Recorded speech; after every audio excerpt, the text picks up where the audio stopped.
and all that noise.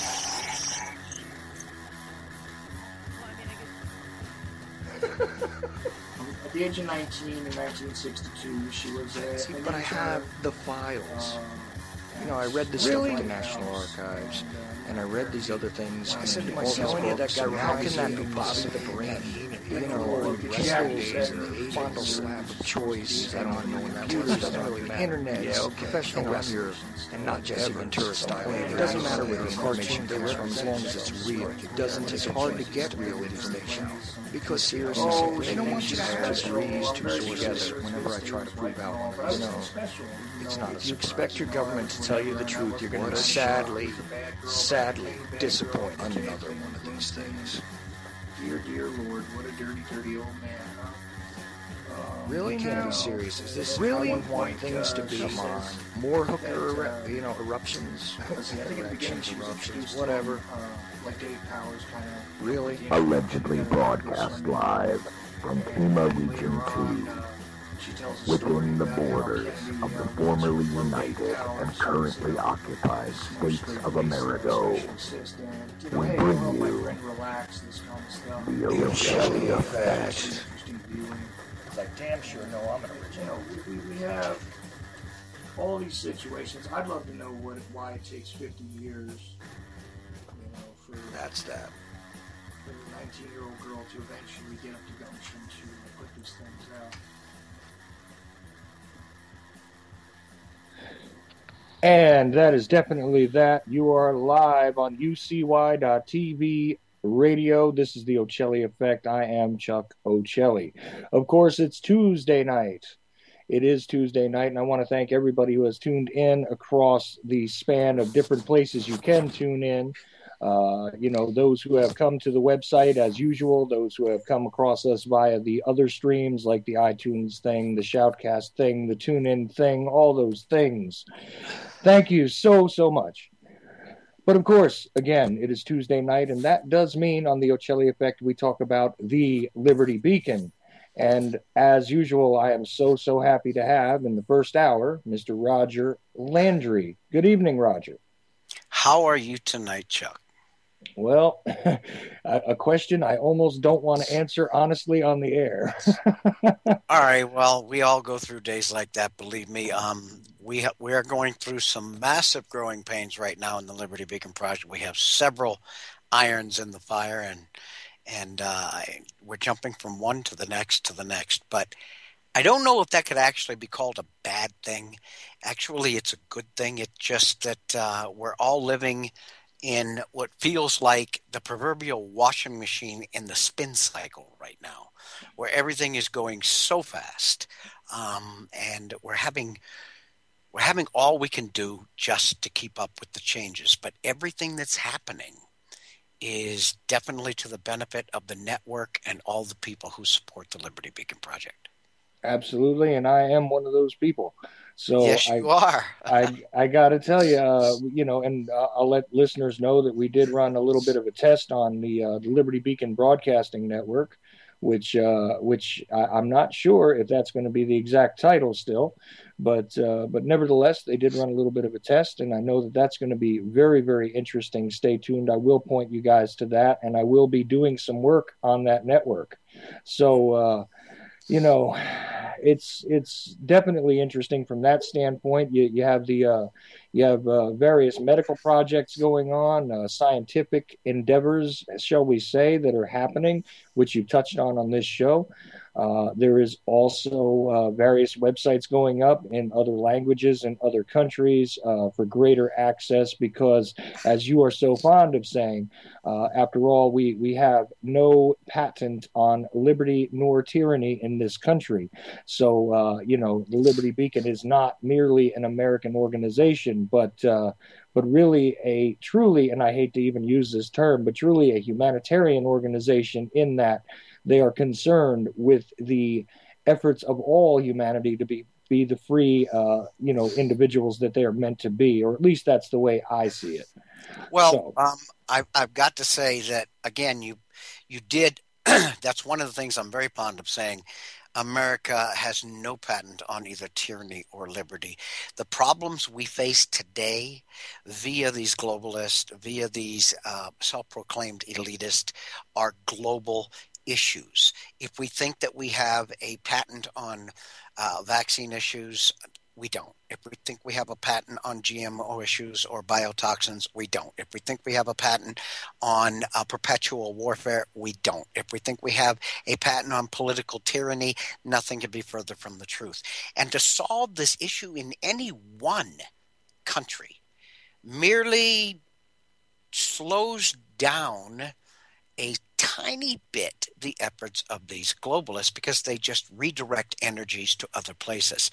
If we cannot attack this on a global level, if we can't make this push from every direction, we don't want them escaping. We want to squeeze them into the middle and force them into a position where they capitulate. Anything less than that allows them to run free, to continue to reign terror, or to pop up here or there or somewhere else, and to reinstitute that reign of terror. So it needs to be a global effort. And I hate to use the word globalist because we in the liberty movement use this with such angst. But this is a globalist project, or a project with global aspirations. We do believe it has to be this way. Now, we also believe that a good deal of the focus has to be on the United States because a vast majority of the world looks at us to see what we're going to do. If America falls to its knees, if the liberty movement crashes and burns, if tyranny eventually sweeps across and takes a firm, rock-solid hold on this country, we will see a very big sigh of exasperation from the rest of the planet, and we will see countries fall like dominoes. They are looking to see, what are the cowboys in America going to do? So a lot of the focus of this project is on the United States. But we are, again, as I've said many times on the show, our mission is to eradicate programmed ignorance. We do put a lot of emphasis on the United States, but at the same time, these websites spread out across the planet are there to do exactly that, to wake people up within the confines of those countries, those sovereign nations, and to eradicate the programmed ignorance that's been forced upon them. And, you know, there is no better way to put it. I absolutely love the way that you explain this stuff. And, of course, we script none of this, ladies and gentlemen. It does sound a little bit scripted sometimes, but I got to tell you, it's only because we have gone over these things in our own heads, and we understand exactly where we're going. We have a direction. A lot of people like to paint individuals who are concerned with these types of issues as chaotic and not really deep thinkers in any way, shape, or form. Nothing could be further from the truth.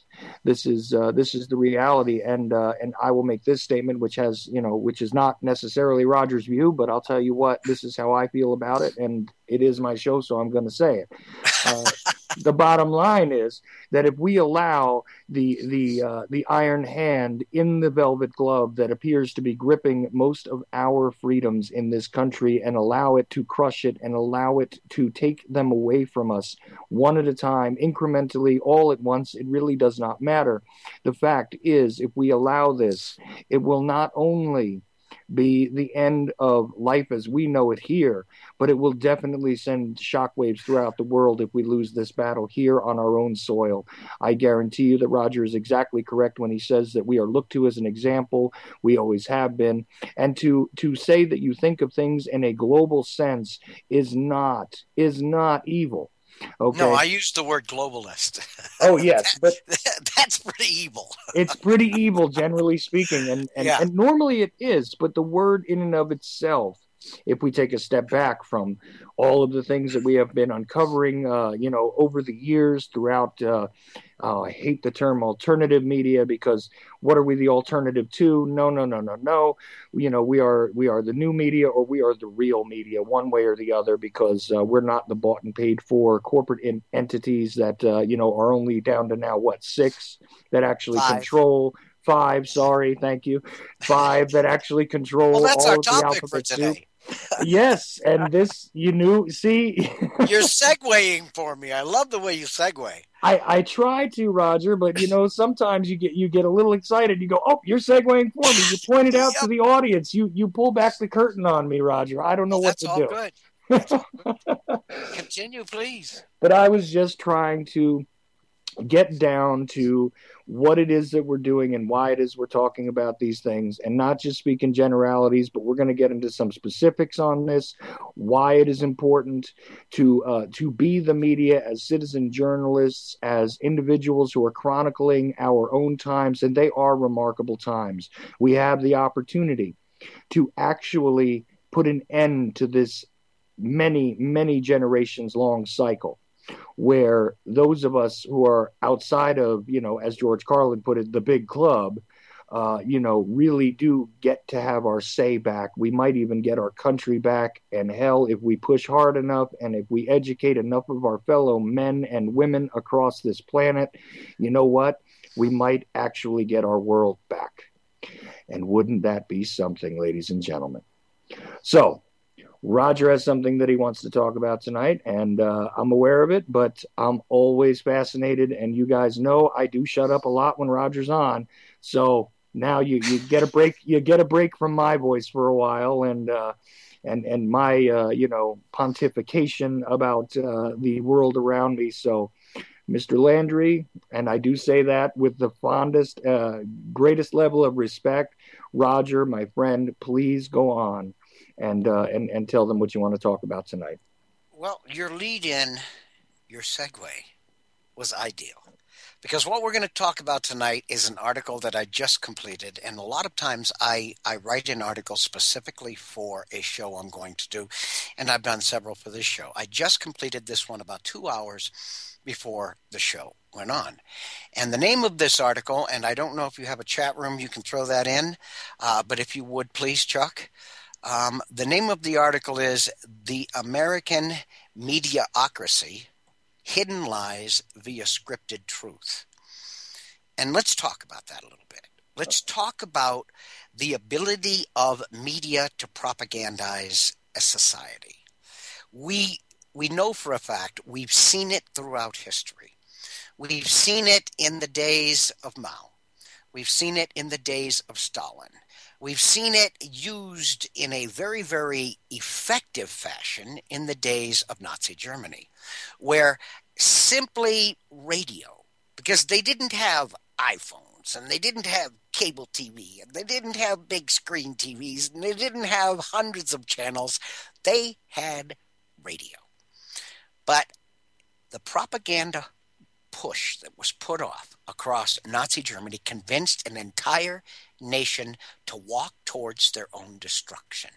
And even as Germany was being picked apart and bombed slowly in ever increasing amounts daily, the population was riled up day after day after day, again and again, to support a losing cause. And they weren't aware that it was a losing cause. And they weren't aware that the world saw them, a massive majority of the world saw them as evil. And they weren't aware of the massive losses they were suffering across Europe and Eurasia and parts of Russia. They weren't aware of these things because the propaganda was so heavy. I call it like spreading Skippy peanut butter across a slice of white bread where you can't see the white anymore. So what we have here is proof, long before the mechanism of propaganda reared its ugly head in this country, that it was an effective mechanism. We all know that a lot of the elitists of Germany were brought over to the United States to be utilized in scientific fields, to be utilized in intelligence gathering fields, to be utilized in, because they had set up some of the most effective mechanisms the world had seen to date. If you take a look at the size of Germany, and you take a look at the havoc they wreaked upon a huge portion of the globe, you have to realize that it was quite disproportional to their population and quite disproportional to the size of their nation. So you have to understand that they had the ability and the technology above and beyond what the rest of the world was used to at the time. So we brought them into this country and we assimilated their ideas, not you and I, but our governments and the elites, who at that time were just starting to take a stranglehold on America. Mm-hmm. Okay? And what we saw was a government which, hey, in 1933, Franklin Delano Roosevelt said, presidents are selected, they're not elected. So we know that the grip was already on our governance at that point. But what was needed, because we had a country right after World War II that was whipped into a froth of patriotism, whipped into a froth of America can do anything. And to superimpose an iron hand on the people at that point in our history would have been virtually impossible. Absolutely. And the oddity here is that in this country, what we were looking at, now there was propaganda here as well. Don't yes. anybody think that a lot of it. There was tons of it. I mean, you went to your movie theaters, your short cartoons contained all sorts of, imagery, which is now banned mostly. You can't hardly find it, depicting the Japanese and the Germans as less than human. Everybody from Popeye the Sailor to Bugs Bunny, asked you to buy war bonds to support the war, et cetera, et cetera. There was a patriotic fervor. Now, wait a minute. Doesn't this sound a little familiar? Yeah. This does happen, and it happens the same way. But now that you're talking about the paperclip, which of course, yes, is Operation Paperclip. Yes. This wasn't simply just the rocket scientists. No. They didn't just help us with NASA. There were psychiatrists. Yes. There were propagandists. There were intelligence assets. Reinhard Gehlen is the first Which name. Which is what I was saying. Absolutely. And this is absolutely empirical fact. This is what happened. This isn't some conspiracy theory. This isn't something questionable. This is what was done. All one need do is Google Operation Paperclip, and you can just about get a list of the individuals that were brought into this country. Or group photos even at this point, Roger. Yes. I was looking at those just yesterday myself.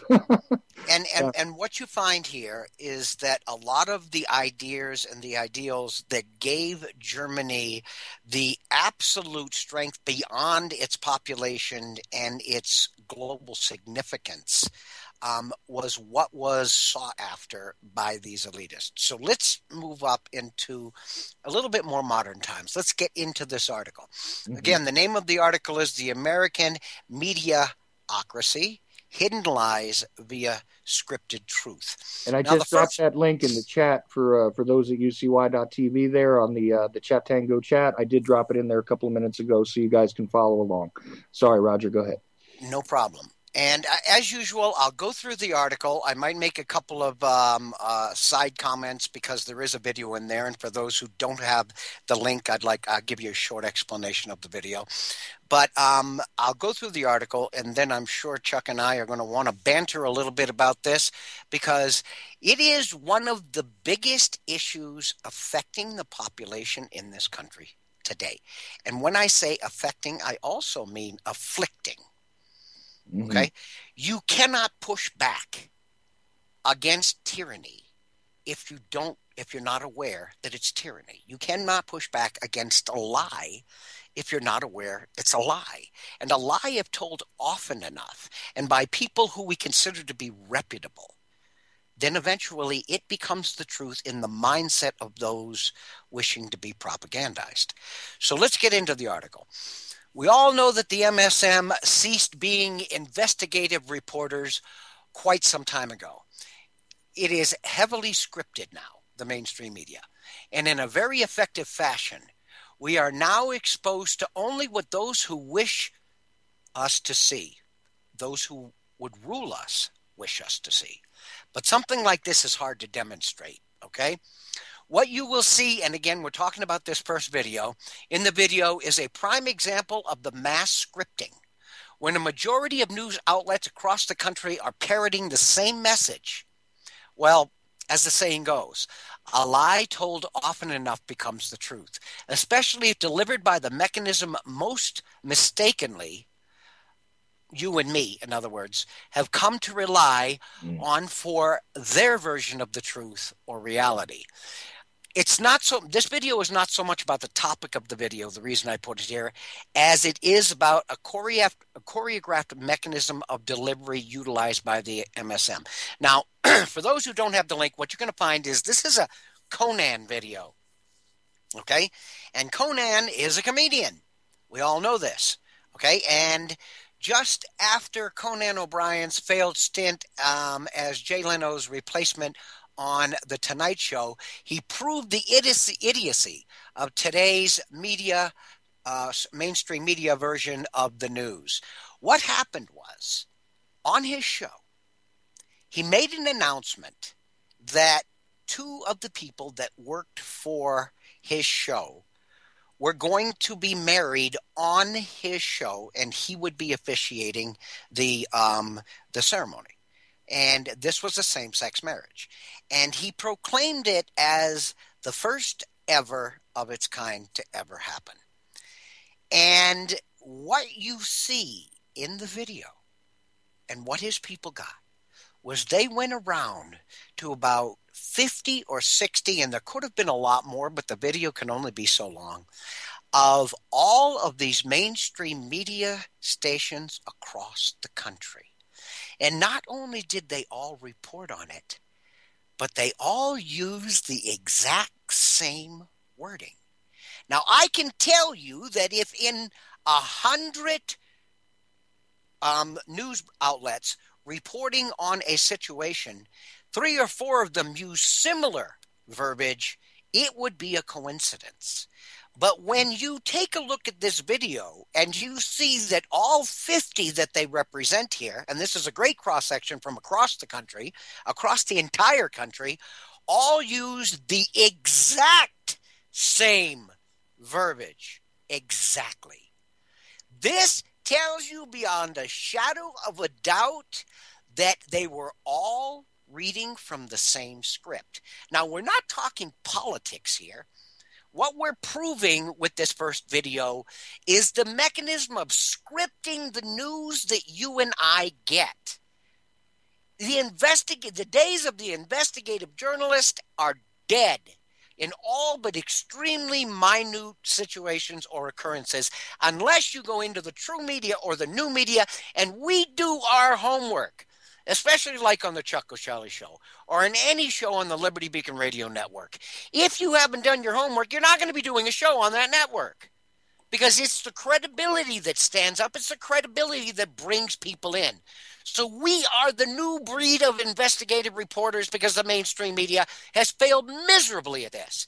So what we have in this first short video is hilarious, but it's also sad, because it proves unequivocally that that mainstream media news outlets across this country parroted the exact same verbiage. These people don't even have enough brain to alter the words a little bit to give it some originality. It's 50 examples of the exact same verbiage. So let's move on, okay? We've proven that they read from a script. There's no doubt anymore. But let's take it a little bit further, okay? Let's continue our discussion about the MSM, because if you control or own the media, you control how a population thinks and reacts to everything from entertainment to politics, religion, social welfare, and right on through to warfare. It is within one's power to shape and reshape the moral and ethical standards of an entire society over time. Using this one tool can effectively shape and mold public opinion to suit one's needs or to justify one's actions, and in doing so, render your perpetuated or perpetrated tyrannies much more effective and successful. And this is what they got from their Nazi friends. They found out that via the mechanism of entertainment, or via the mechanism of repeating a lie over and over again, or via the mechanism of scripting a lie so everybody was saying the same thing, this lie or this hidden truth, in fact, became the reality that people lived in. Let's take a closer look at the choreographed morphing of a society via the power and influence of the mainstream media, and understand that without this dedicated mechanism, the drastic changes, you have walked this planet, this earth, for at least a half a century, and I've been around for 60 years, have seen, we never would have seen a lot of what has taken place take place, or it would have been to a much lesser catastrophic degree if we had possessed a truly free and uncorrupted system of media. It used to be, let's take it for instance here, okay?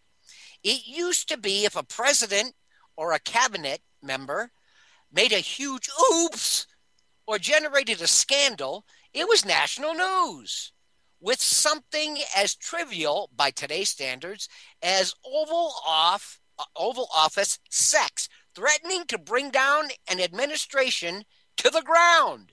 But now, regardless of the transgressions or the tyranny, it is hidden, covered up, or justified in some perverse fashion as being for our protection, beneficial in the scheme of things, or just flat out ignored and never reported.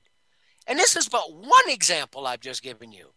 To discuss all of the examples I could give you would require volumes the size and scope of a set of encyclopedias. We all know about Benghazi. We all know about Fast and Furious. We all know. But these are things that were a flash in the pan. And the only reason they were a flash in the pan was because the new media, or the true media, spread them across the country. The mainstream media might have mentioned this once or twice in order to try and make us look stupid, and then they buried it. These are issues of significance, major significance to the political structure of this country. But they were buried. They were buried. So did the vast majority of Americans suddenly become ignorant or chronically apathetic? One might suspect both. And the sad part is, it's all done by design. The ability of the MSM to place segments of we the people against each other for their puppet masters' gains and our losses is powerful beyond compare and demonstrated daily. One only needs to look at the gun control issue. Keep the sheep entertained with mindless and meaningless dribble, or divided and bickering amongst themselves, and you can perpetuate or perpetrate your agenda almost undetected upon the herd. That's us. We the people have never been a society truly or deeply involved in the functioning of our government, but the detachment seen by the majority of the population today is chronic, bordering on the possibility of fatal. And again, this is intentional. The entire process is called the dumbing down of America. And thanks to the MSN, in a very large part, it has worked pretty damn well. So mission pretty much accomplished by one of the most effective and monstrous mechanisms ever developed by mankind to control man's mind, mass media. Every tyrannical government in modern times has used this diabolical mechanism to perpetrate evil in the pursuit of the total subjugation of its people, and done so in a hugely successful fashion. We the people seem to think we have immunity to this, but no, we have no special immunity to what must or might just be freedom's worst enemy, controlled mass media. Actually, as a society that thrives on entertainment and immediate self-gratification, we may be the most susceptible in the history of modern times. And those who would rule over us have choreographed all of this almost to the point of perfection. We are left with only two choices. One being to wake up, push back, and speak out. And the other is to fade passively into subjugation. I choose the former. How about you? Exactly, Roger. I'm so glad that you're striking on this topic because this is exactly what has set me off for this latest adventure in my life, to be honest with you. This is exactly the problem. People have tried to argue against this with me. I mean, people that aren't quite dumbed down like a lot of the populace is at this point. They've tried to tell me, well, you see, the scripts appear the same in the mainstream media because after all, they're utilizing the same news services, and that may have been true some time ago, and you may have had nearly the same thing coming out of some people's mouths across the alphabet soup out there, but it's directly scripted. It's all controlled. Who do you think owns the news services where the machine goes tick, tick, tick, tick. They rip the script off and they read it. You got it. This was my next point, but I'll skip that one because you just made it better. Bottom line though, then they say, well, listen, this has been the efforts of governments from time immemorial. This is the way it has been. They point to the Roman Empire. They say, look, there was bread and circus at that time, and I say, yeah, but here's the thing: it's gotten so much better mechanized. It's got so much more ubiquitous, as I say, because here's the thing: you had to actually go to the arena. You had to actually participate in these 2-week long ceremonial masteries of manipulation that would occur there. The distraction, the weapon of mass distraction. This is what it is. But now you see, they don't have to build an arena. They don't have to go and enslave or, one way or another conscript different people to be gladiators. There's no need for that anymore. They can just make up news stories and you will pull the mechanism right out of your pocket to watch it. Okay, so you come to them now a whole lot more than those who could just barely afford to go into the Great Coliseum. You go to them anywhere are. They come to you now. It used to be you went to them.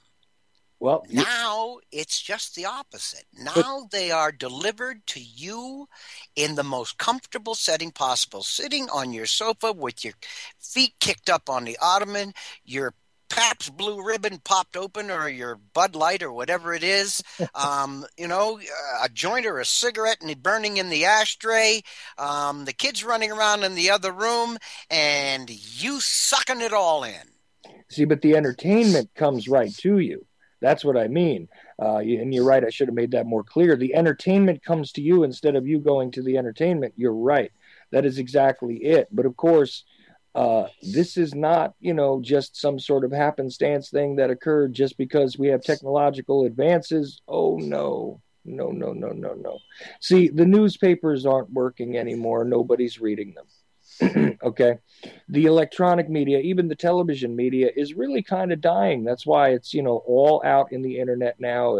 Everything is all about trying to get you to participate in subscribing to and participating in and everything else. And meanwhile, the internet search engines are designed so that they are the first things that come up, no matter what it is you're looking for. This is the way it is. The delivery system for the distraction has improved greatly. And again, who does own those news services? That's funny. Because if you take a look at the intermingling corporate interests that control the news services, the ostensive news services, holding up my air quotes again, they're not news services. What they are arms of the propaganda mechanism. That is all it is anymore. They're script services. And every single aspect of it is nothing more than another part of the script. And it doesn't matter. I mean, look, there are people that are very concerned now with discussing social issues because the NFL is involved in a whole bunch of scandal. You're kidding me, right? This is really something that just happened to arrive. No. Look, all of this noise, all of this background noise that they give you, all of the, let's chase down the celebrity and find out who's going to be handling, their lingerie line, and who's actually getting married to who, and who had an affair with who else, and which celebrity is now getting locked up for something that they don't usually get locked up for because, blah, blah, blah, blah, blah. But let's go through all of that stuff, because meanwhile, why should you bother to take a look at what the real big daddy corporation is doing? Do you think that it's coincidence that all of this, high profile nonsense is going on at exactly the time that we are actually bombing Syria, which was something that was unheard of up until very recently, right? Oh, but we finally got the convenient excuse. And how did we get that? Well, you see, these ISIS fighters, they got themselves social media and stuff. So since they could go out on Twitter and Facebook and they could post the, alleged pictures of their assassinations, beheadings, executions, propaganda that they're spreading, now you need to be very, very afraid. And coincidentally, we're allowing you to get a taste of that stuff through our mechanisms, because after all, we're so much against it, and we need you to be afraid, be very afraid, because these people will come here. Look, they're speaking English. Let's take it. Let's take this a little bit further. Let's bring up a few examples of what exactly is being hidden. Let's talk about some of the things that most people won't immediately associate with this topic. Okay, let's talk about the fact, and I've mentioned this on your show twice, that thousands of scientists from across the planet have been screaming bloody murder that GMOs and the biotoxins used are sterilizing and killing humanity and the biosphere.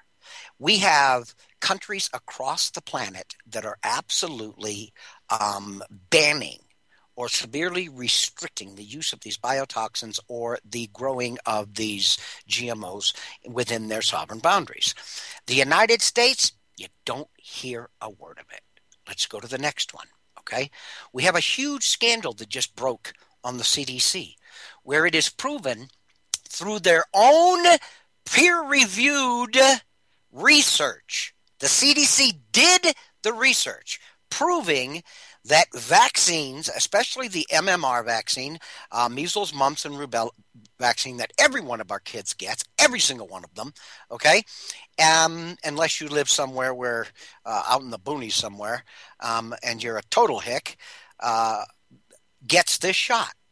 And a whistleblower came out and proved unequivocally that 13, almost 14 years ago, the research done by the CDC proved scientifically, beyond a doubt, that this one vaccination, and it spreads through a lot of them, but we're just talking about this one, does lead to, does trigger, does cause autism, especially at a 340% increased rate in young African American children under the age of 36 months. Mm-hmm. That was hidden by the CDC for 13 years. How many Americans suffer autism today because of receiving the MMR vaccine? But yet you don't hear about this in the mainstream media. It's all over the new media. Mm-hmm. It's all over the true media. You won't even hear about it in the mainstream media. So that's number two. Well, number three. But Roger, after all, Ray, what's his name, punched his fiancée in an elevator, So yeah. That's the big issue, isn't it? We're talking about the need through programmed fear to go in and bomb ISIS before they can attack the United States. We've got to get rid of them over there. It's better to fight them over there than it is to fight them over here. All right? Oh yeah, that's been a war cry for years. And if you're not with us, you're with the terrorists. Okay. So we are not. What you hear is, and even on Fox News, you've got what's her name? I can't even remember her name. Janet something, doctor, whatever it is, and she says bomb, bomb, bomb, kill, kill, kill, and Fox News is bang, bang, bang. Okay, what we're telling you in the true media or the new media is that ISIS or ISIL, whatever you wish to call them today, is a construct of the CIA, MI6, and the Mossad. And they were built specifically to give us access into areas where the world would push back, as they did the first time we tried to go into Syria, and a major pushback from Russia, a major pushback from the American people, squelched. Obama's really wanted to go in and invade and bomb Syria, but that was squelched. Now he has the perfect mechanism. Now he has the American people, the deadpanned, dead-brained American people, a majority of the American people saying, let's kill them over there before they come over here. But how many of them, when you look them square in the eyes and say, we built, put together, organized, funded, and armed ISIL or ISIS, whatever you wish to call it today, which is another joke. Mm-hmm. We did that. They are a mechanism and a tool of the elitists who control this country. And they don't want to believe you. Well, Roger, they think you're an idiot. But Roger, they didn't get it when we tried to tell them that Al-Qaeda? Yeah, those guys, exactly, that they were ours too. Of course they were. They were ours in that, not mine and yours, obviously, but they were, absolutely supported by, funded by, propped up by, given logistical support by our ostensive assets. Since the 1980s, the early 1980s. At least. Because and they were put together and weaponized to push the Soviet Union out of Afghanistan. So we whipped them up and armed them to push them out of a long-term occupation and a suppression of the Afghani people. And once we get them out, we march into Afghanistan, take over the country, long-term occupation, and suppress the people. How come you idiots out there can't see this? Well, the other thing is, and I'll tell you, this is really funny to me, is has anybody noticed that it is merely the excuse of going after the Assad regime that has fueled this? Because we have now already switched sides.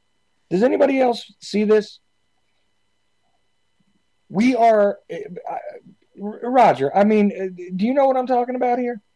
I'm telling you that there is so much smoke and mirrors here that the average person is willing to go along with what they're told because they can't sort through the crap. They haven't got a clue. So I'll believe what you tell me because you get paid $200,000 a year to read the news, and you're telling me this is what the government says. So by golly, this has got to be true. The average American intellect today, due to the physical as well as the propagandizing, dumbing down of America. We're talking about, again, we went over this on your last show. Over 30% of this country is on mind-altering, over 100 million of us, and there's only 310 million of us. I didn't say 33.3%. I said over 30% of this country. Almost 1 out of every 3 people you run into is taking psychiatric or psychotropic drugs. Their minds are being altered. You're being fed poison. You're being injected with poison. You're drinking poison. You're taking poison drugs. You're eating poison food. Give me a frickin' break. Well, all the better to soften up your mind, sir. And a lot of that contains the heavy metals, which we know through peer-reviewed science destroys brain synapses and cells. I'm not joking. I dare anybody to prove anything I say wrong. I don't challenge you to prove me wrong. I dare you to prove me wrong. Because what I will do if you try to prove me wrong is bury you in peer-reviewed science. It's a fact. It's just the way it is. I laugh because every once in a while, the MSM squeezes one of these stories in between, the football player and the lingerie and the whatever else. They squeeze out one of these things where they say, Parkinson's may be linked. Did you see that this week even? Oh, yeah. Okay. Parkinson's may be linked, to certain chemicals which are ingested. We're not quite sure how you're getting them, mind you. Okay, but it may be linked to it because after all, these particular metals and chemicals they do destroy brain function. But back to the elevator video. Whoa, whoa, whoa! Hold on one second. Let me Yeah. say one more thing. You can go back to your elevator, I promise. But you just brought up a great Sorry. freaking point. One of the best assets this project has. One of our greatest contributors and partners is Dr. David Lewis, who is a CDC EPA whistleblower, Mhm. a PhD level microbiologist, and the University of Georgia professor. This is not somebody from the new media who read a few articles and decides he's an expert, okay? We're talking about somebody who spent his entire life studying this, who has put out a book and published many, many articles proving that our government, the EPA people, yeah, okay, has approved the sludge that is extracted. All of these toxins that are extracted from the water and the sewage treatment plants is being put on your kids' playgrounds, is being put on in parks, is being sold in grocery stores and hardware stores as organic mulch for your garden. This sludge, when dried out, looks like dirt. He did the research on this for the EPA and has proven unequivocally, beyond a shadow of a doubt, that the stuff that's going on your kids' playgrounds and in your organic garden has these toxic metals, including lead, arsenic, aluminum, so on and so forth, existing in levels 1,000,000 times. I'm going to say that again, 1,000,000 times over what the EPA considers illegal to be dumped back into your water supply. So the EPA is responsible for having your water cleaned up, and then they allow these companies to sell the sludge to Walmart and to people who are responsible for parks and golf courses and your children's playground as mulch and organic soil at 1,000,000 times the level of toxicity. Anybody think I'm wrong? I have it straight from the horse's mouth. Mm-hmm. And he has published a book, go look it up, called Science for Sale. This is a PhD level microbiologist and a college professor. Well, it is cost effective, isn't it, Roger? It's the same thing with fluoride. Exactly. Mm-hmm. Fluoride costs $6,000 a metric ton to dispose of. It is the byproduct of the manufacture of aluminum and pesticides and other things. Okay, that fluoride, instead of the company having to pay $6,000 a metric ton to get rid of this byproduct from the manufacturing process, now sells it to your local municipal water company who puts it in your water so you can save your teeth and kill brain cells. Well, that right there explains a lot of people in the mainstream media, doesn't it? Because a lot of them got really good teeth and all that, but it's not even actually, it's been proven not even to be actually healthy for your teeth. Well, I know. Yeah, but I understand your point of humor there, and I apologize for cutting you off. No problem. You know what it is? It's so overwhelming when you consider the amount of evil we're talking about here. When you consider that this is, just the cost benefit analysis, it's not a joke to literally dispose of a toxin. Okay, like this, if they were to just dispose of it, would cost them a lot of money, but instead they can turn it around for a profit. This is exactly why this is being done. But what happens when someone like Jenny McCarthy, who has a large mainstream media presence, steps up and states something about vaccines, which she has done extensive research on and has a child who has suffered through this, and she states something on the mainstream media? Immediately, everybody in the media is given a script to read. When she did that, all you have to do is go back and look at what Fox News said, what MSNBC said, what NBC said, what ABC said, what CBS said, they all basically had the exact same slam on this poor woman. They all tore her down from the exact same script. And not one of these supposedly investigative journalists did any research to find out that what she was saying was actually true and was proven by peer-reviewed science. Well, what does that matter after all, Roger? It doesn't. It does not. Exactly. Because most Americans could give a crap less about peer-reviewed science. You've got exactly 15 minutes for the average American attention span to suck the news up. That's why they take all of the main news and put it at the beginning. After the first 15 minutes, now I'm informed. Bam! Let's go to Family Affair. Let's go to All in the Family. Let's go to whatever. Okay, let's go back to the entertainment because my attention span on what's actually affecting the world. If you go to Europe today, and we have a lot of contributors in Europe, in Finland, in the UK, in the Middle East, in Australia, and you look at their news, it's nothing like ours. They're actually knowing what's going on in the world. They're actually being told. But if you take the exact same magazine like Time Magazine or the exact same program, whether it's on NBC or whatever that they get, what you find is the content that's being displayed to the American public is totally different.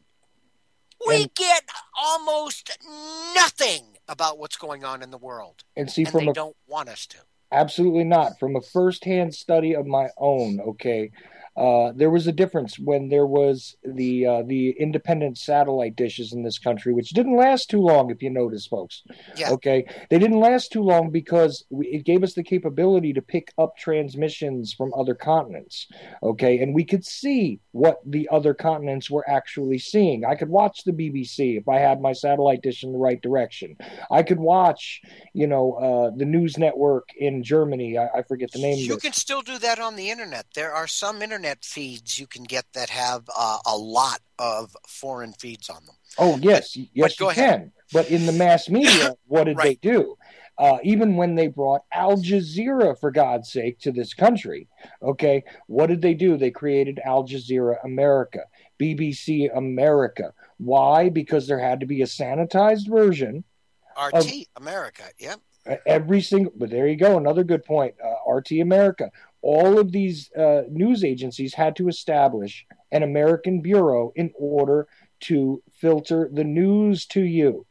Okay, this is one of the things that I point to when somebody says, "Well, look, I saw this on RT America." I go, "Look, that is not the news that they got in Russia. I promise you." Okay? If you listen to RT Russia and you listen to RT America, you will find a lot of the same stories being told. What you will find is that the content and the impact of the story has been seriously changed. Right. The language of the story, and I'm not talking about just because they're speaking in Russian and we're speaking in American English. No. They've taken the key points away, or they've dumbed it down, or they've minimized it, or in some cases made it more extreme than what was being broadcast originally. So here's the deal.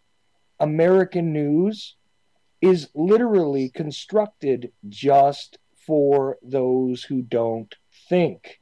It is literally constructed to be in line with the very same news agencies that we deal with here, and take a look at who actually controls those offshoots of, say, RT America, say BBC America. Just look for yourselves. I'm not going to tell you who. Just take a look at who actually controls their facilities, who they share things with, everything from their satellite feeds to their supposed news organizations. Take a look at it, please, for yourselves, and understand that all of this stuff is being filtered for you. Okay? So this is a difference. There is a huge difference. I mean, we saw this in the print media years ago, but they thought, well, since no one can read anything but English and probably so many other people can't even read that at this point in this country.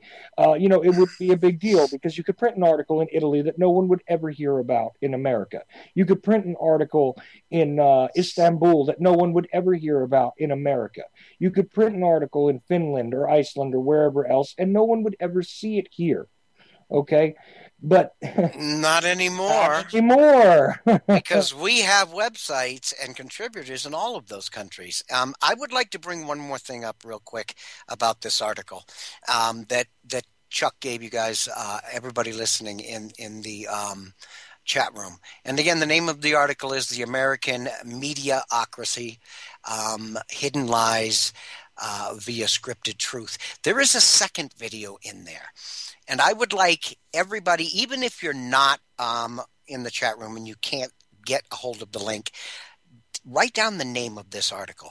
It is 2 minutes and 27 seconds long, but it will leave a lasting impression on you. It is a video called "Mainstream Media Corruption. Question Everything." Please write that down. I'll say it again. "Mainstream Media Corruption. Question Everything." That made such an impression on me, I had to put it into this article. It's less than 2.5 minutes long. Is it worth your time? Hell yes, it is. Absolutely, and just as a quick side note here, I didn't see the video that you put in. It's a YouTube video. Yeah. Well, I didn't see that video, and I didn't see the Conan O'Brien video, but I did see something else earlier today that has nothing to do with what we're talking about, but yet it'll tie right to it. In someone else's video presentation, they wanted to show exactly how scripted the media was. And this is a guy that I don't even necessarily agree with or anything else. But when he showed this, I nearly fell over. It was a script about the Easter Bunny. Okay. I kid you not. I kid you not. No, I know what you're talking about. Believe me. Go ahead. And it was like on literally a cross section of every type of mainstream broadcast news you could think of, all utilizing exactly the same verbiage, exactly the same descriptive narrative, reading from the very same script, I mean word for word, about the Easter Bunny. Okay? If you don't believe me, look it up. I believe you. I'm just saying, for anybody listening, really, they talk about serious stuff and they read from scripts. They talk about everything the same way. It is all one and the same. You think for a moment, okay, well, I'm watching Fox News. This will be more of a conservative outlet. And to be honest with you, there was a time period where I turned to Fox News, and that was me too. I was a Fox News junkie before I woke up. Yeah, I mean, I thought maybe Bill O'Reilly had something decent to say because I remembered him. Bullshit! Sorry. I didn't mean to sneeze. It's okay. It's that chemtrail cough gets you once in a while. Yeah, okay. But it's okay. But, because Bill O'Reilly had been on Inside Edition, had done some stuff on some deep political issues that I thought was kind of revealing, was kind of scandalous and everything else. And then I saw him speaking, on his show, and I thought, gee, this guy might be interesting. And then I decided to read some of his books. And the more I read, the less respect I had. And that's even before I woke up, right? But meanwhile, those that think, well, gee, I'll just tune to the MSNBCs of the world so I can get the more liberal perspective. When it comes to, like, say, ranting and raving about, the head puppet in charge over there, yeah, sure, you'll get a slightly differing opinion. Of course, everybody on Fox can't stand Obama for all kinds of reasons that have nothing to do with the actual evil that is actually being perpetrated by this country under his regime. But excuse me. But meanwhile, you'll have MSNBC kind of supporting him, but at the same time attacking the so-called other side of the coin, which is your supposed Republicans, your conservatives. Oh my God, aren't they evil? They want to control everything, and all it is a game of tennis. Okay, but in between, when they cover the so-called hard news stories, it's exactly the same thing. There's no difference. None. No, there isn't. And have you got someone for your second hour today? I think that Terry said she would try to join us. because oddly there were no other takers. Well, right now everybody is running in different directions, and part of this has to do with the fact that we're going to be launching the radio network here very soon. And I, to tell you again, I hate saying to tell you the truth because that implies there are times when I'm not telling you the truth, but it's an idiom that we all use. I probably would have found other things to do, but at the same time, I view your show as a venue for me to vent. I already feel much better than I did when I started the show with you about an hour ago, because it has allowed me to stretch out and bleed off a little bit of tension. So I always appreciate you giving me this venue, Chuck. Well, and I love having you on, Roger. It's been, it's been a privilege over and over again. And you are the person who has appeared on the air with me more than anyone else. And there is a reason for that. I absolutely am proud and happy to be part of the Liberty Beacon. And to do this show, I mean, I know it's only once a week, but we certainly have covered the gambit of issues that are absolutely essential to anyone who wants to understand the world around them. And I can't say enough, and I got to direct everybody, because I'll forget if I don't do it now. The Liberty Beacon, all one word, .com, and you can find tons of stuff where Roger has been on this show and discussed things, but also there's tons of stuff on there that we haven't discussed on this show. It is an absolutely voluminous grouping of information, articles, revelations, stuff you will not see on the mainstream, stuff you will not see on a lot of other alternative or new media or whatever outlets. And of course, also the fallingdarkness.com. I always direct everybody there as well, because there is a little more of an attitude there. But I'll tell you, sometimes, Roger, it seems as though a lot of the stuff that you say, and with the passion you say it with, does belong over there as well. Well, again, I am the founder of the project. The Liberty Beacon is the original flagship website of the project, so I do publish everything that I write. And yes, I have a very in-your-face style of writing. I do publish it all in the Liberty Beacon, but because that is, again, that was the seed of this entire project. Now, I'd like to say something before Terry comes on, because I don't want her to hear this. I don't ever want anybody to hear me saying anything bad about them. Oh, wait a minute. Terry's already here. I guess I better shut up. Hi, Terry. Hello. Well, let me step in here and say that I can't let you say anything bad about Terry now. Do you think I actually would have? No, I'm just playing along. I was making a very sad attempt at being funny. I can rant very well, but my ability to put humor across is nowhere near in the league of Ms. Joyce. Because for all of you who don't know, Ms. Joyce is a stand-up comedian. So I can't hold a candle to this lady, and I would never even try. No, me neither. The funniest thing I ever did with Terry on the air is I had my dog snoring, and that was the only thing I could do, and it wasn't even me. So there you go. But is it comedian or comedian exactly? Well, I've always thought of it as being a comedian. It's like because I don't know, the whole a comedian thing. I mean, it to me, comedy is a universal thing that doesn't necessarily have a sex basis to it. So yeah. So comedian doesn't require gender. Sex is a great topic for it, but it's not ever usually a basis for it. Right. God, if I had a nickel for every comedian that used sex as the point of their routine, I'd be a rich person. At least at some point or another. Well, Chuck, I'm going to bow out here. I'm going to say, Terry, I'm glad to see you here, my friend. You're so appreciated. And Chuck, I'm looking forward to next week. As I said, you are a great venue for venting for me, and you're also somebody who I find it very easily to have an intelligent conversation with. At least one of us, anyway. Well, You hold up that part of it. no, that's really your area, sir. I'm just again, the guy who's lucky enough to be on the air with you. So I appreciate it, and I thank you, Roger. And of course, Liberty Beacon is only just a little over 2 years old, and I'm telling you, the immensity, the tremendously interesting and diverse group of individuals who are all involved here is a testament to what you set out to do and to yourself. So. I appreciate the credit, but I've got to tell you something.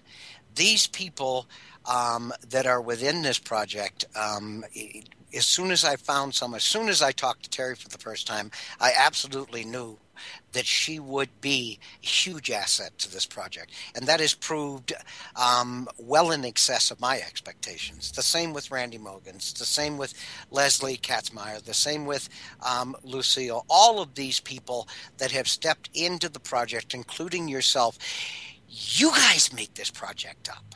Again, I'm only the conductor of the orchestra. I don't even know how to play an instrument. I'm very grateful for all of you. Well, we're grateful for you, Roger, because if it wasn't you, the Liberty Beacon Project would never had a vision, and it would never have happened. So, it's like the cool part about the Liberty Beacon is that everybody is a beacon. And, yes. But just stop short of saying we're 1,000 points of light, because No. I really hate George Bush. Senior. All right. Thank Absolutely. you. Thanks, Chuck. Thanks, Terry. And I'm gone. Roger Landry, everybody. Like I said, go to thelibertybeacon.com, all one word, because you'll catch that article if you didn't see it in the chat and everything else. And there is just a ton of stuff. Just about any area of interest that matters is covered on there, and continues to be covered. This is brand new stuff all the time.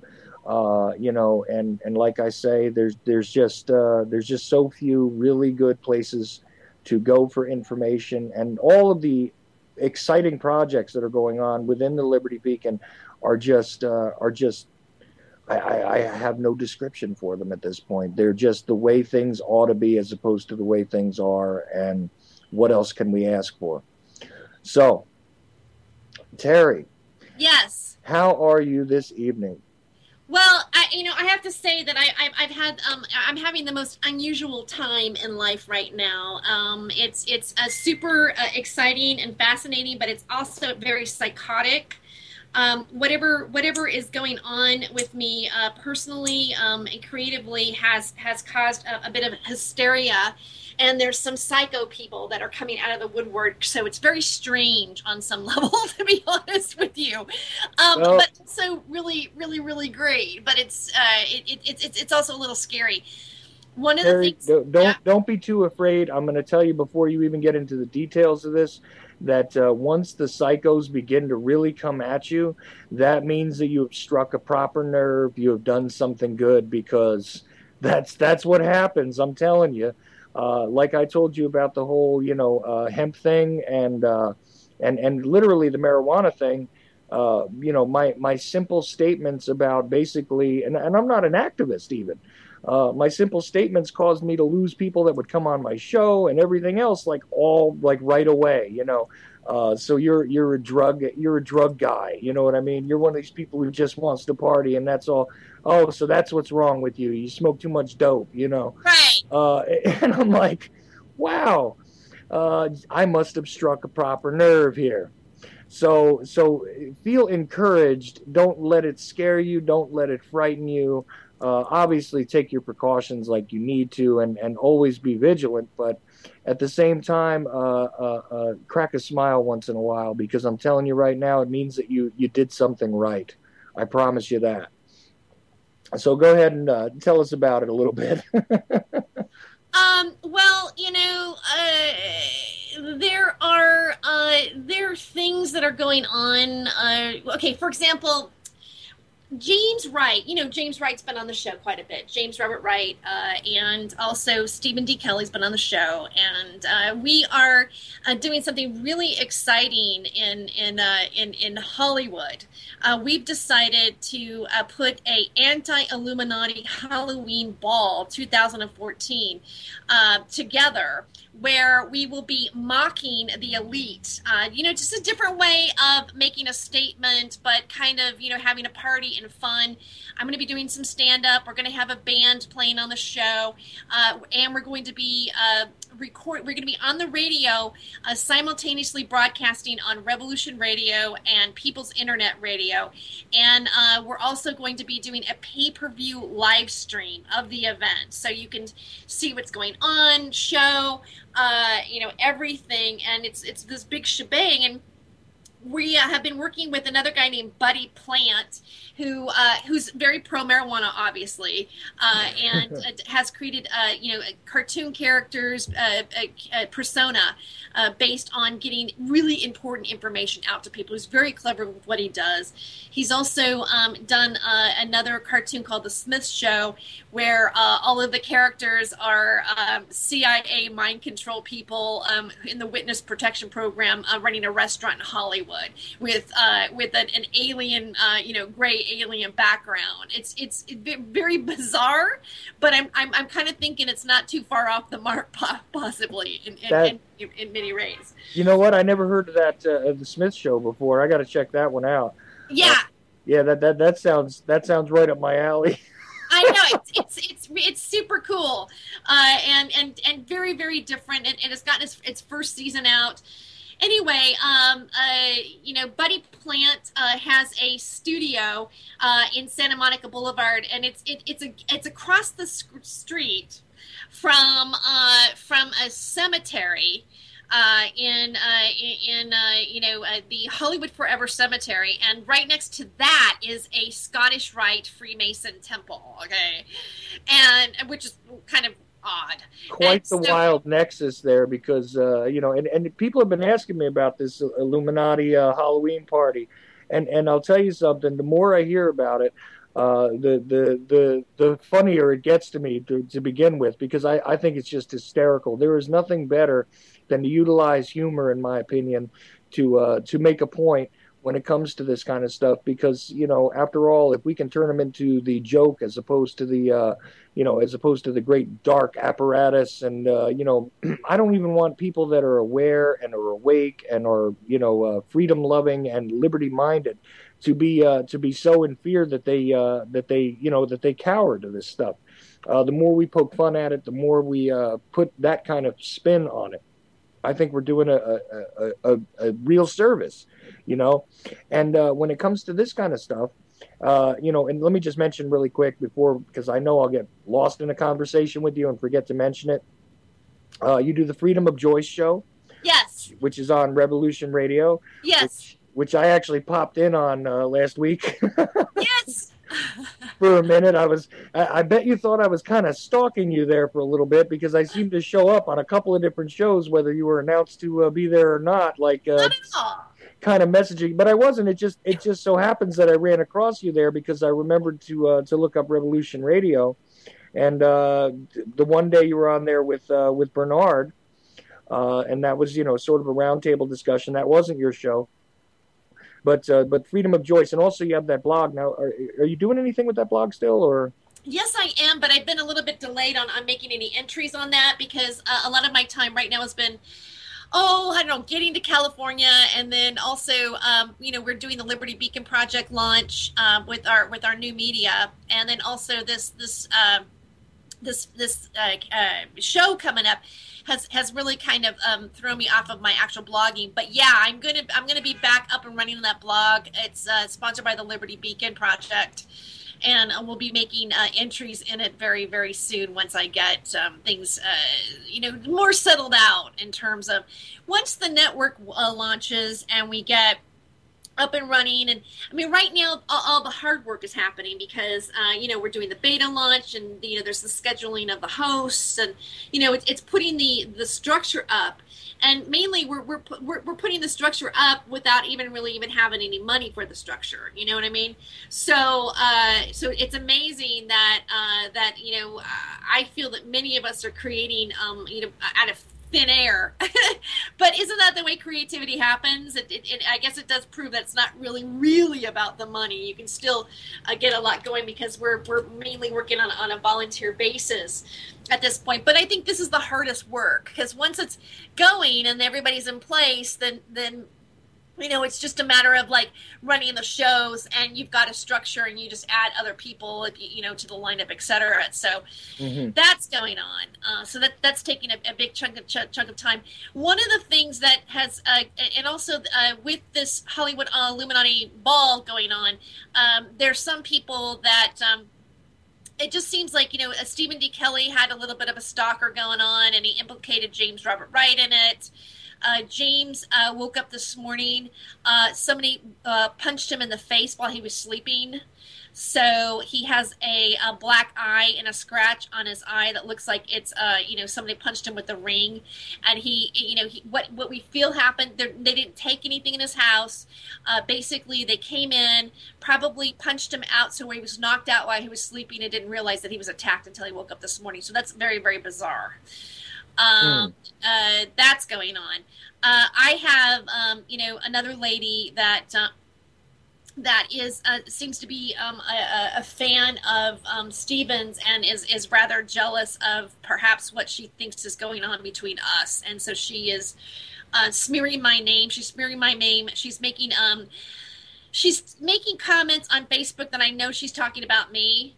Like I'm a manipulator of men, and that I, just throwing a bunch of shit out. I'm sorry, I didn't mean to say that, but yeah, so I have that happening in the midst of working on all the creativity. So we've got a lot of craziness going on too. So if I seem a little bit rattled, and then I was up all night yesterday getting our Indiegogo fund videos together. There was a sound issue, so I didn't go to bed until 9:30 last night. So, well, Terry, now you've got me a little bit angry because you haven't included me in your manipulation of men. I mean, what? I'm not a man? What's going on here? Yeah, apparently I'm the big vamp. With well, I didn't go to bed until 9:30 a.m. in the morning. Yeah, Stephen and James and I I was fooling around with my live stream that I have on my Ustream on my camera. So we're not going to be using this as the live stream for the pay-per-view because we've got some really, professionals coming in to do that. Professionals that do Carrie Cassidy projects. Matter of fact, she was we got the contact through her. And so we're going to, it's going to be a major we were stepping it up, but I was playing around with a tripod down in the festival and taking little clips of us interviewing people and us being out there and eating the food and this and that and talking about our show and whatever. And when you Ustream with your cell phone, you can stop the stream, do a little title, and automatically have it go up on Facebook. Well, this person saw it and she, got all upset and everything and started, and then she's just been. See, here's the deal, Chuck, and I don't have anything to lie about me. I don't mind. I figure that everything that I've done in my past, I'm going to own, and I knew that there would be a day where somebody would come in and dredge this up and throw it in my face and try to discredit the work that I do, and we all come from a certain consciousness, and then we become awakened into more things, and that's the beauty of, I think, of what transcendence is really all about. I mean, if we're talking about waking up and coming together and taking action in the world and making a difference. It doesn't matter. Jesus loved Mary Magdalene. Do you know what I'm saying? Oh, yeah. And I mean, whether you want to believe Jesus existed or not, the story exists that it doesn't matter where a person comes from. They can also be connected to what is considered divinity and have goodwill in the world. Well, honestly, Chuck, I actually wrote 2 adult film scripts, okay, for a woman named Erica McLean Her and her husband, Clyde McLean, branded the Barely Legal videos.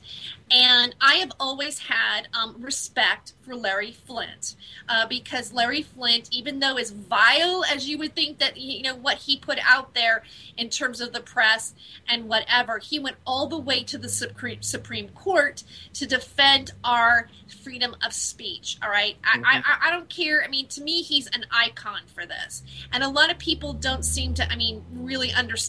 I think we forget about that. Well, right. And you know what? Let me just make a quick point here. Larry Flynt is one of my personal heroes, and it has nothing to do with pornography because anybody who knows me knows that I don't actually partake in pornography in general. Not that I've never seen any pornography, but the fact is it's not a part of my life in general. It never has been.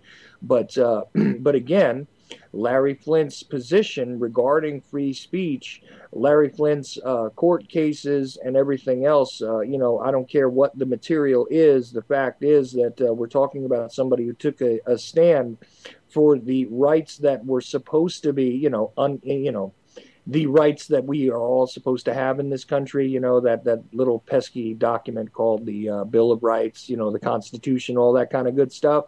Well, this was a guy who actually took a stand, and regardless of how you might think he's despicable or anything else, I remind everybody all the time that even the most despicable speech is meant to be defended. In fact, that is precisely what should be defended first and foremost. So when it comes to Larry Flynt, you're talking to the right guy. I'm not going to sit here and cringe at it. In my opinion, he's actually a heroic individual for what he did. So. Yeah. I think so too, and another thing too that really got him in trouble was he was like, the Jerry Falwell. Was it Jerry Falwell he was making fun of in a satire? And again, the show that you were listening to, I found out that many religious organizations have invested in oil, with Standard Oil, which is corrupt, with the Rockefellers. So let's talk about how great these religious figures are in their helping the planet and protecting what God has created. Okay, so so basically he pointed a finger at them. He went, that was a big lawsuit, etc. The reason why Larry Flynt got shot was because of the fact that he depicted white and black people together making love. All right, so he also in a way broke was breaking racist boundaries, even as dark as you want to take a look and view it. Mm-hmm. So I wrote a script. This is how this all went down. I became friends with Erica McLean because she asked me to. I got invited to DJ at her party because I had some karaoke equipment, and my friend wanted to sing. We were both wearing these pants that had the American flag on it, and almost looked like we got it from the same line of clothing, and we just kind of hit it off. And, I put together a medical marijuana float that was entered into the Gay Pride Parade. And the first float that I think of marijuana that I think was ever entered into any parade. And we won a prestigious award called the Butterfly Award for the most colorful and original float. Of course it was, because we were smoking herb when we conceptualized it.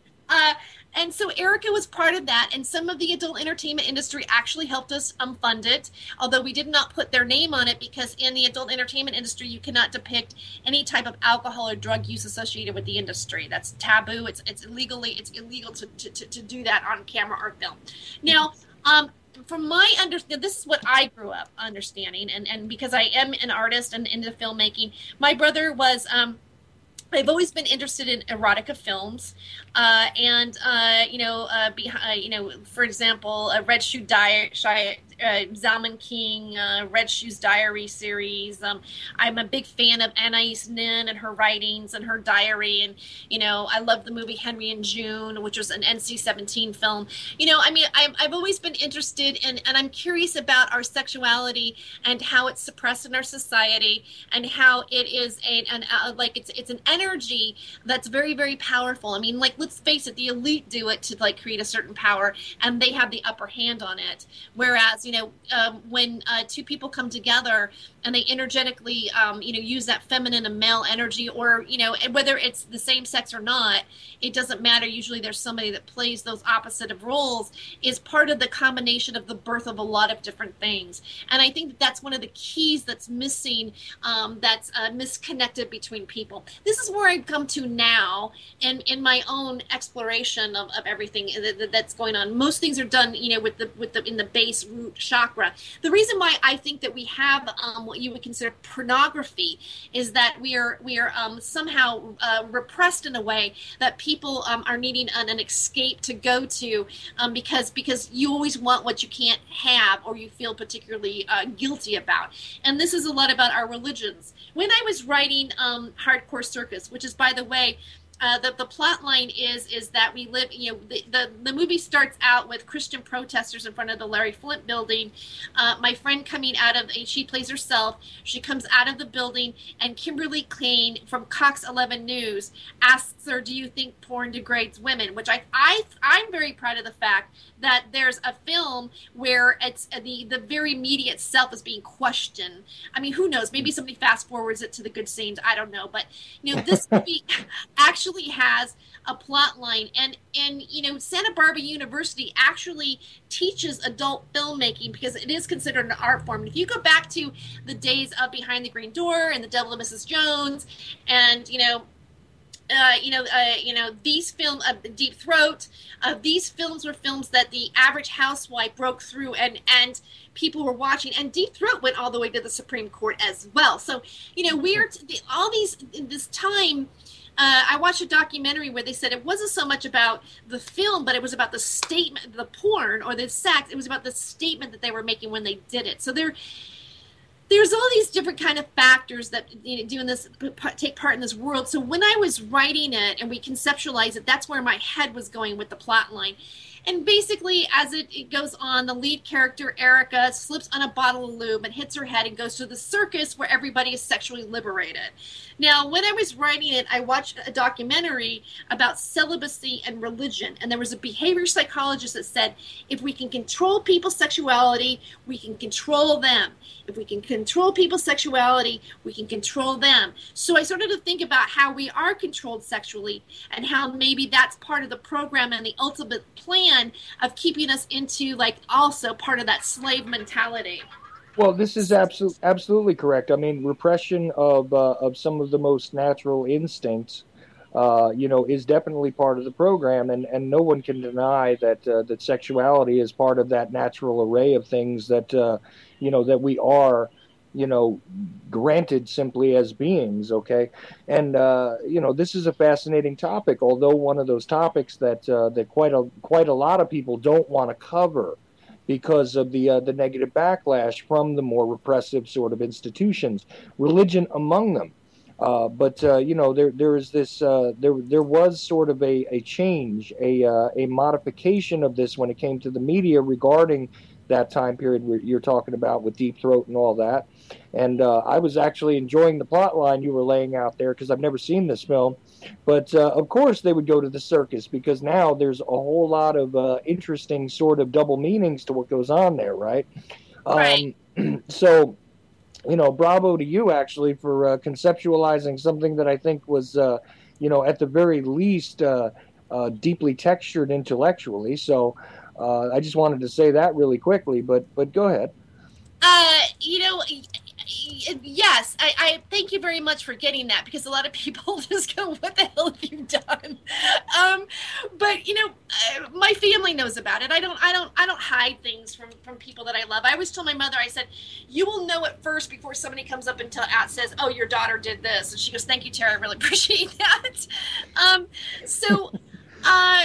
But yeah, I was interested in the subject matter. There was a friend of mine that I was dating at the time that's a pretty well known comedian and works in the real entertainment business, and he said, I would really love to write that movie.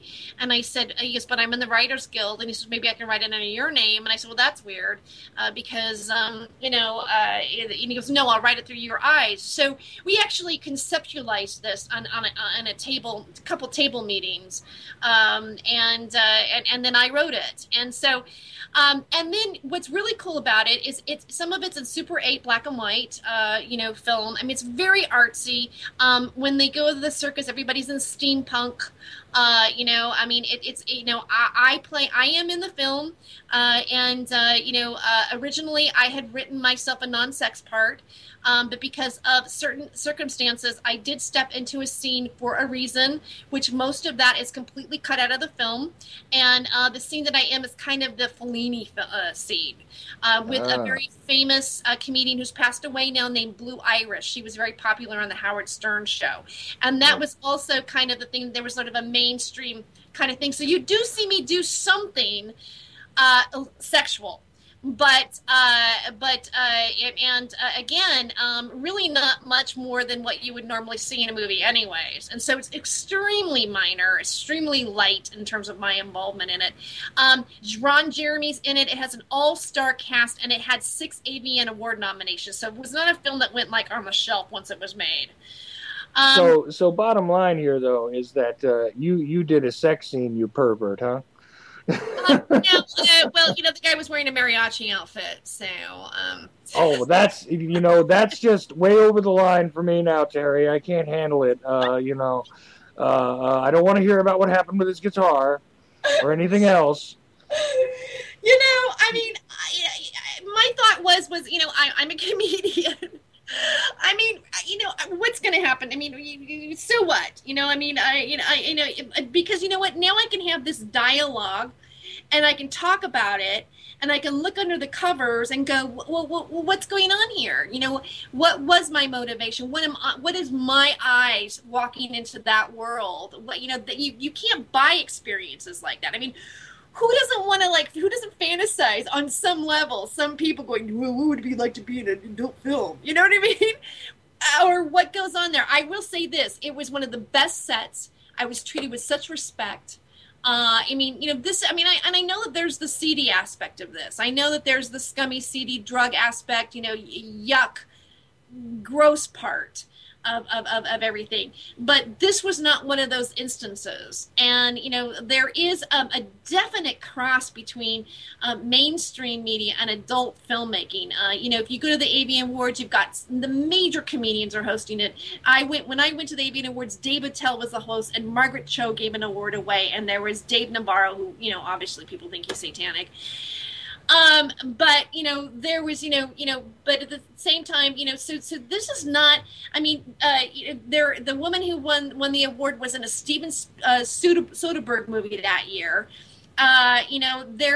There's a movie called Short Bus, directed by Cameron Mitchell, that's produced by Miramax. Beautiful film about how people are trying to connect sexually through unconventional ways, but that's the way that they need to do it. Kind of overall acceptance film, and it's a Miramax film, and the actors do have sex on film. That's the thing about it. So. There's definitely, this sort of bridge where whether you think it's good or not, or ungood. However, one of my friend at the time was saying, and I haven't done this movie yet, and I'm not even sure if that's really my goal in life. But he said, if you could write a movie, or you could do an adult film where the people are really connected on an emotional level, not just, because they usually do they decide on 3 different positions, and that's how they film it. So it's extremely mechanical in some ways. But if you did it where you had a storyline where there's real human connection, he said that film would be maybe perhaps transcendent to humanity. And I know that probably sounds crazy, but again, for some people, something like that might be very healing for some people if they are in that particular need of understanding. Well, there's a greater diversity here in the adult film industry that people don't necessarily recognize because of the the repellent nature of the kind of stigma that's attached to it. And I can tell you from experiences in New York City, there's a huge adult film industry that was in New York City as well in the 90s, and there was a movement actually among mostly female filmmakers to create films that were not necessarily just, all the money shot type films and everything else. They were meant to do exactly what you're talking about. And and for the most part, it was marginalized and ignored, except, in the very serious, like extreme cases, where there's a fanaticism, let's just say, or there was at that point in time in adult film. But of course, the internet revolutionized this stuff in a whole new way. And like I said, I knew people in the 90s, so they were still, distributing videotapes, not just, DVDs, and, laser discs were still around and things like this. And there was a different attitude here. And there's something to be said for that. It's not a matter of, oh, geez, well, I don't want to admit that, I ever watched pornography, and let me put on, a hat and sunglasses to go into the local porno store. Now I can just get it on my computer. I don't have to even venture out, right? But the thing is that there was actually there's a lot of art that actually goes into this, and yeah, there is plenty of seedy kind of crappy stuff out there, and there's all sorts. There's a variety of stuff out there, and it is interesting that that you kind of were taking it to sort of an existential level, Yeah. beyond the exploitation kind of stuff. And there is exploitation in that industry. There is some very deep dark things that go on in that industry.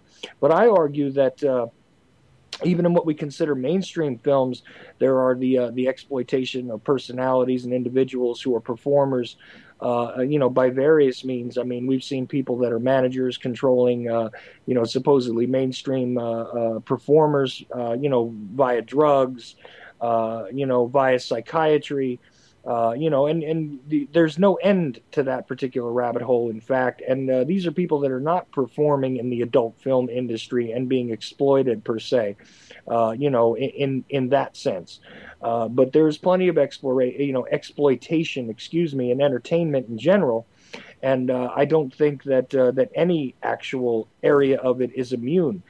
Even child stars, later on, I mean, there was quite a wave of stuff where they would tell you all these stories about, how they were exploited in different settings, different venues by different individuals. So, none of this stuff is immune. And you got to realize that with this type of entertainment, yeah, can come exploitation on any level. And most of the people that are engaged in the adult film industry are actually reasonable human beings that are not being controlled by others, that are making their own decisions. And it is, again, I know that, some people aren't going to be happy with me saying this, but I mean, there is an art to it all. Just like there is an art to a lot of the brainwashing material that comes out of Hollywood too. There is plenty of art involved there, and some of it is really well done, as sinister as it may seem. So I view it through that lens. I don't shy away from it as in, like, oh, well, we can't discuss that, or I don't even want to think about that, or, oh, it's just nothing but, dirty stuff. I mean, that's just nonsense. This is part of the reality. So this is also kind of cool because I never knew this about you myself. So. Well, it's not something that I mean, it was so funny. I had done it here. This happened 5 years. I was 5 years ago. 5 years ago, I worked on this project. Okay. And at the time, I was 47 years old. Okay, so it's not, and so I'm 52 now, and it's not like I did this at 20. And to be really honest with you, I think I was at 47 is kind of an unheard of age to be considered sexy in that sense. And so I had my eyes wide open. I knew exactly what I was getting into, and I knew why I was working on this project. As a matter of fact, Erica McLean and I were at the Agape Spiritual Center when she conceptualized the movie, which is the irony of it all. I had a dream about a circus, is what she told me. And Erica is an artist. She also has been doing some mainstream work. As a matter of fact, as we're talking, I think I'm going to ask her to do my show on Friday because I figure I might as well just come out. I might as well just come out of the closet. I'm straight across the board, because if you Google me and go down 10 pages, and yeah, I'm proud to say I'm 10 pages deep about me. You will find this. You will find the adult film IMBD as well as mainstream television IMBD. I'm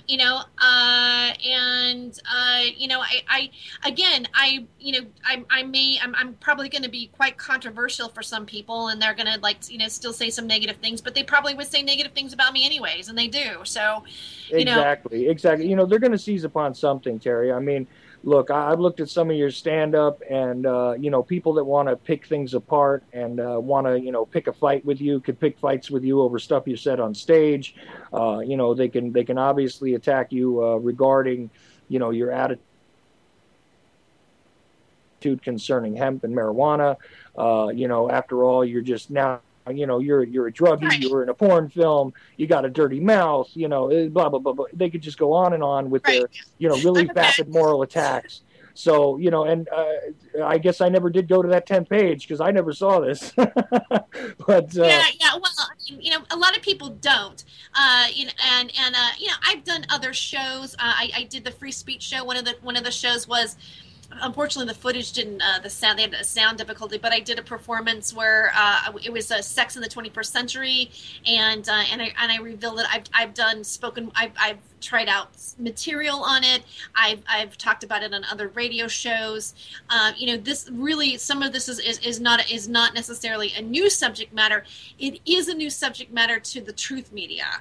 And one of the things that does happen, I mean, the powers that be, if you do have a skeleton in your closet, they do dig it up on you, and they do try to, smear your message. And I figure that if I let people know first who I am, and they can make their decision from there, then I am not a victim to somebody else's manipulations.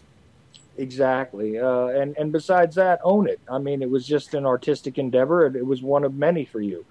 As you said, you have mainstream television appearances. There are tons of radio shows you've done, including mine a few times.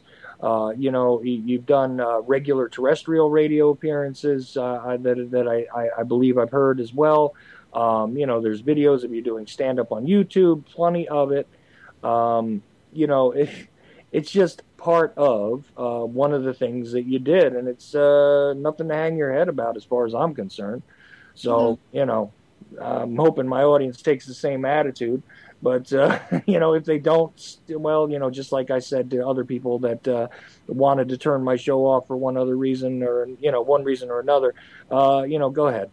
That's fine. Well, what I find interesting is sometimes the very things that people go, oh, that's disgusting. They're still listening. They're still listening to it. It's like, oh, that's terrible. Let me hear more about it. But yeah, that's the remarkable thing too, is that it seems to me as though, because when you read the details and like the nasty emails you get or whatever about this kind of stuff, it's great because it's like when you actually take a step back and you withdraw yourself emotionally from the fact that they're calling you all kinds of names and accusing you of stuff. The best part is usually that, wow, you listened to that whole show, didn't you? So you didn't turn it off. Thanks. And usually that's my response back to them is, thank you for listening to that whole show and what seems like a couple other ones. I really appreciate you as a listener. Regardless of the nasty things they just got done saying to me, it's kind of funny to do that. I don't know. It's just my sense of humor, I guess. Right. But it's like, thanks for listening to that whole thing that repulsed you. I appreciate it. So, man, but meanwhile, now this stalker woman does that relate to the whole porno endeavor or no? Well, I mean, I probably really shouldn't be talking about her too much because I'm supposed to ignore her. But I just got to see, this all happened right before I took the call. So, like that, literally, this is like, I've almost been chatting some of this while, it's been going on for 2 days now. And so, yeah, she used it against me to discredit my credibility. I know this for a fact. Well, lovely. So she's been doing some research on me, obviously. Well, good that she's reading, I guess. But at the same time, come on already, get over it, get over yourself. Do you have nothing better to do? I mean, really, please. No, she doesn't.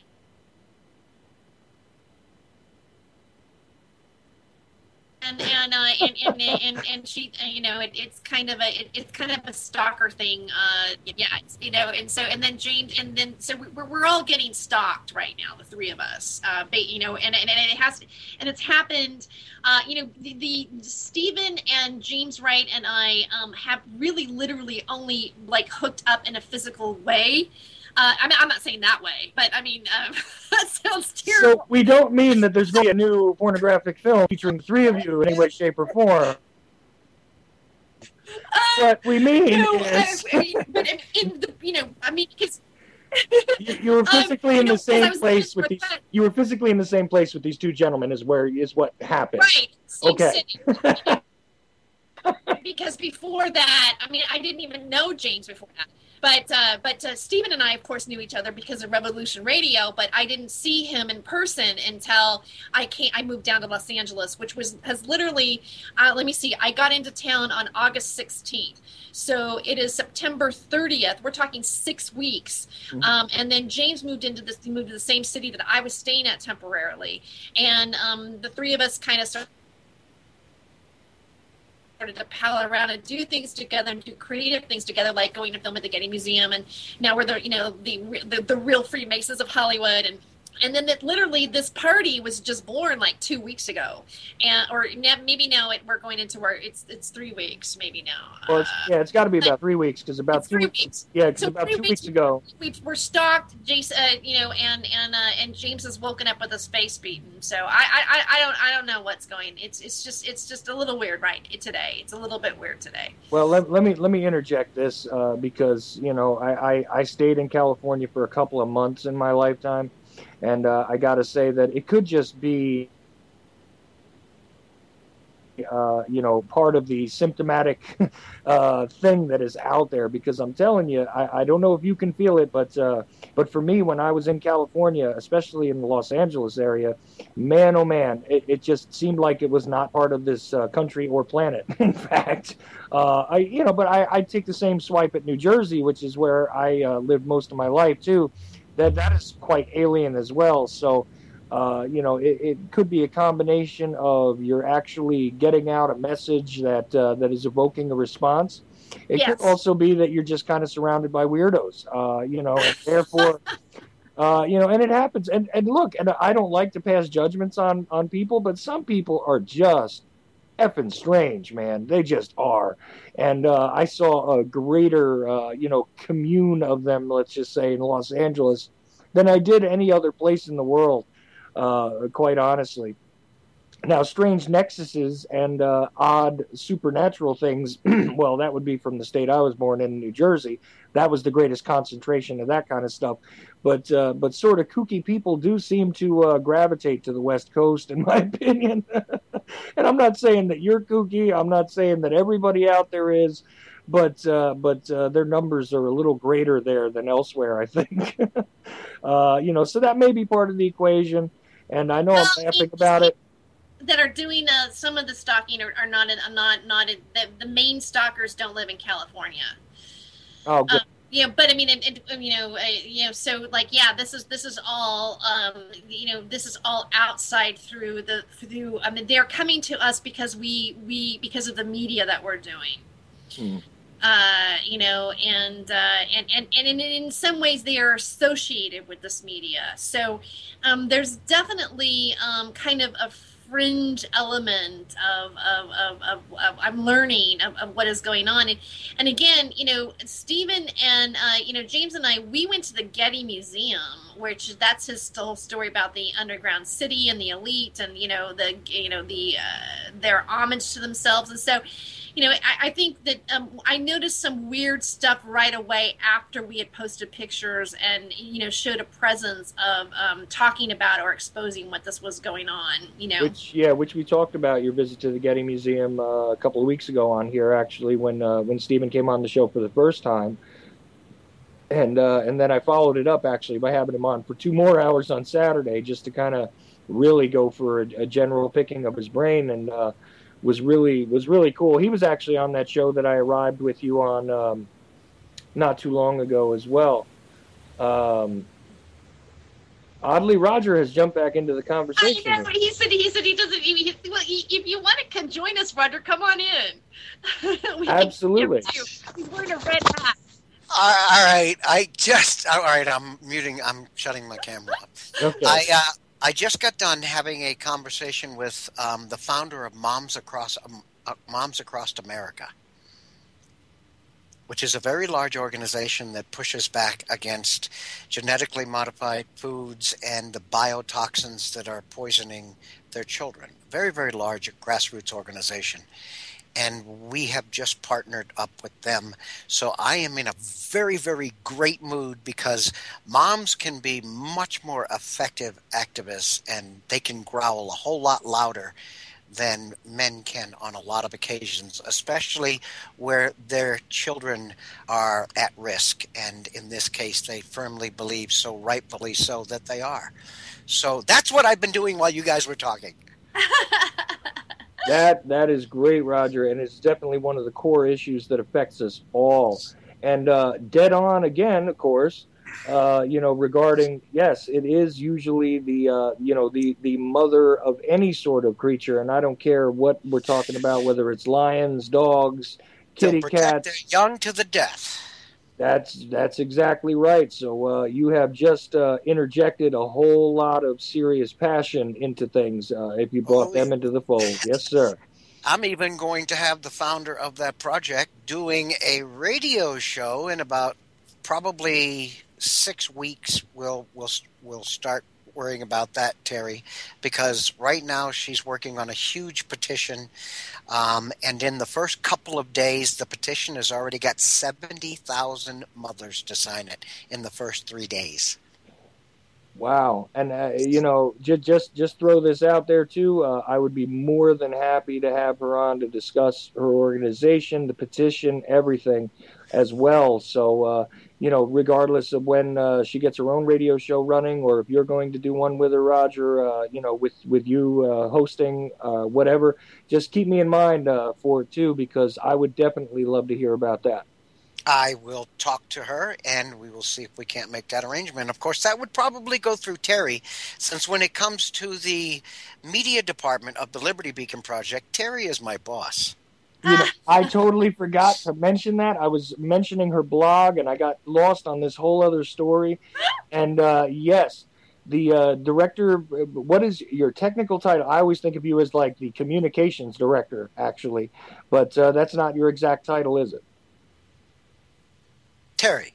Oh, my title would be the media director for the Liberty Beacon Project. Media director. Yeah, so I am the the programming of the hosts and how the lineup goes, and facilitating the hosts being connected to the network, and making sure that they got their bios and their pictures and resumes going, and the liaison between the technical aspect and the host, as well as helping the host to reach a outward media influence, so that we're all kind of on the same page. Eventually, when we get up and running, we'll have a Facebook page that we can, have, post our show times and things like this, as well as a group for us to put all of our messages out there, and bring other people into the grand conversation of why we are doing all this media. The good thing about this isn't just radio, but this is the way that people can interact between one another, and the host can have real dialogue with people and stuff, and open up the conversation. Now do you see why she is what she is? Absolutely. I mean, but it goes even further than that, okay? Terry is working on partnerships with other networks so that we can do simulcasting or recasting of shows of theirs and of ours. We're working to expand it like a spider web. And also the Liberty Beacon Media Department will have a home on a brand new website that's launching in the next couple of days called the Liberty Beacon Town Crier.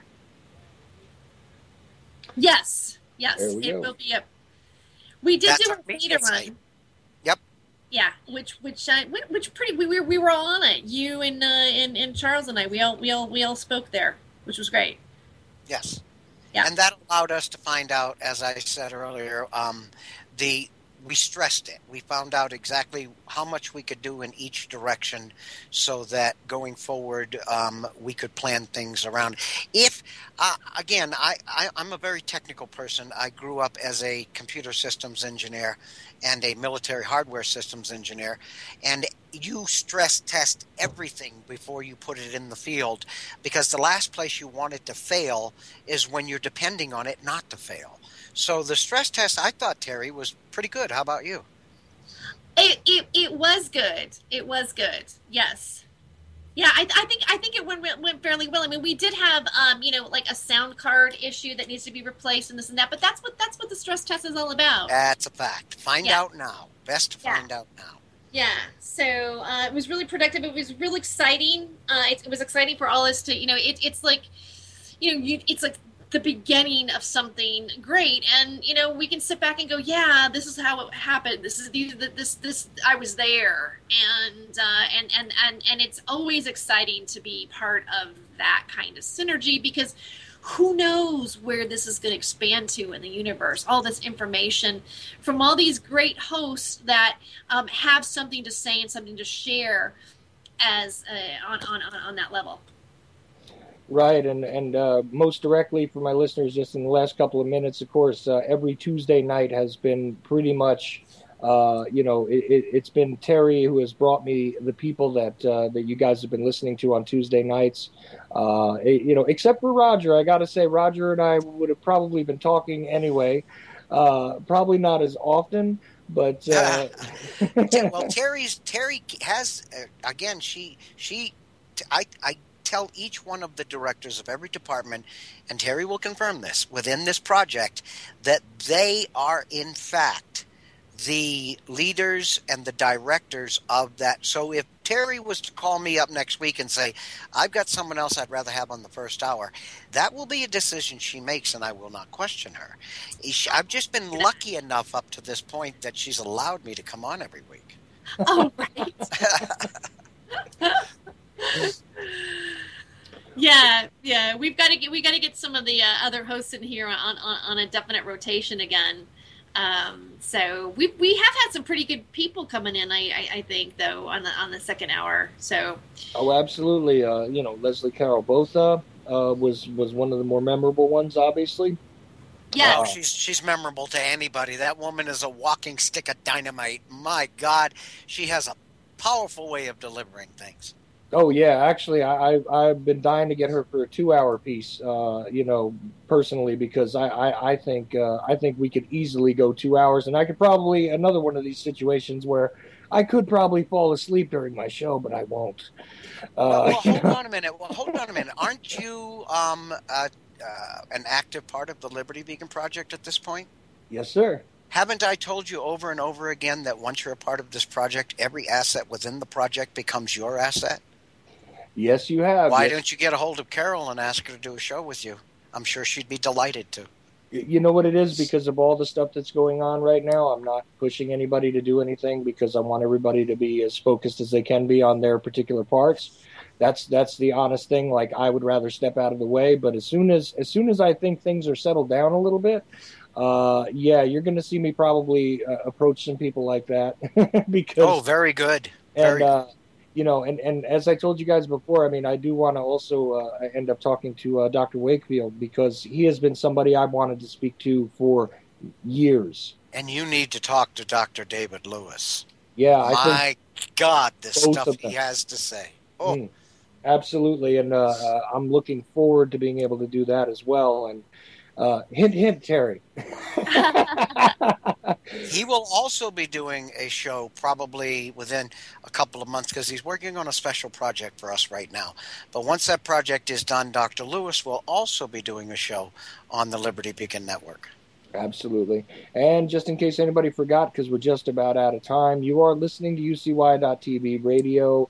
This is the Ochelli Effect, and this has been the Tuesday night with the Liberty Beacon, with the Liberty Beacon, by the way. And as I've said before, you can go to thelibertybeacon, all one word.com, and see a lot of great information. Of course, Terry Joyce has been gracious enough to join us tonight. I urge you to go take a look at her Freedom of Joyce blog. Also, take a listen to her on the Freedom of Joyce show. Gee, it has the same name. What a coincidence. Revolution Radio. And absolutely, guys, I can't thank you, both of you, enough for doing my show with me on Tuesdays. I really appreciate it. All the work that you put in, Terry, all the time that you've allowed me, Roger, and I'm telling you, even if I didn't have a radio show, I'd still want to just talk to you. Well, you're a pleasant person to talk to because it. Webcam microphone up close. Webcam microphone up close.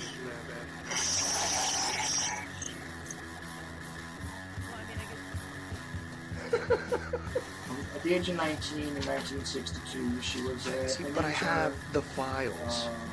You know, I read this stuff at the National Archives, and I read these other things. I said to myself, how can that be possible? The brain, you know, pistols and frontal slap of choice. I don't know computers, doesn't really matter. Internet, professional wrestlers, and not Jesse Ventura style. It doesn't matter where the information comes from as long as it's real. It doesn't. It's hard to get real information because seriously.